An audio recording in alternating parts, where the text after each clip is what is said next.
ମନ୍ଦିରରେ ସେଇ ଭଗବାନ ରହିଥାନ୍ତି ଯାହାକୁ ଆମେ ସ୍ଥାପିତ କରିଥାଉ, କିନ୍ତୁ ମା ବାପା ସେଇ ଭଗବାନ ଅଟନ୍ତି ଯିଏ ଆମକୁ ତିଆରି କରିଛନ୍ତି।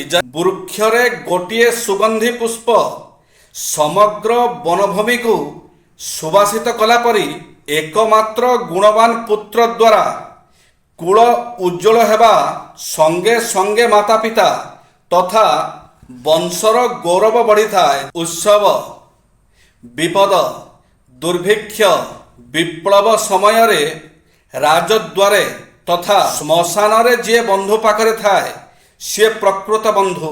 ଯିଏ ଆଜୀବନ ପ୍ରୀତି ପାଳନ୍ତି, କ୍ରୋଧ ଯାହାଙ୍କର କ୍ଷଣସ୍ଥାୟୀ, ଯିଏ ତ୍ୟାଗୀ ସିଦ୍ଧ ସେ ମହାପୁରୁଷ ଅଟନ୍ତି। ଆଜିର ଦୁନିଆରେ ନିଜ ଆଡ଼ୁ ଥରେ କଥା ହେବା ବନ୍ଦ କରି ଦେଖନ୍ତୁ, ଦେଖିବେ ଅନେକ ଆପଣାର ପର ହେଇଯିବେ। ସତରେ କେହି କାହାର ନୁହଁ। ଭଗବତ ଗୀତାରେ ଅଛି, ଯେତେବେଳେ ମନ ଭକ୍ତି ଆଡ଼କୁ ଟାଣି ହୋଇଯାଏ, ଜାଣନ୍ତୁ ଭଗବାନଙ୍କୁ ଆପଣ ନୁହେଁ, ଭଗବାନ ସ୍ୱୟଂ ଆପଣଙ୍କୁ ବାଛିଛନ୍ତି। ଜୟ ଶ୍ରୀ ଜଗନ୍ନାଥ।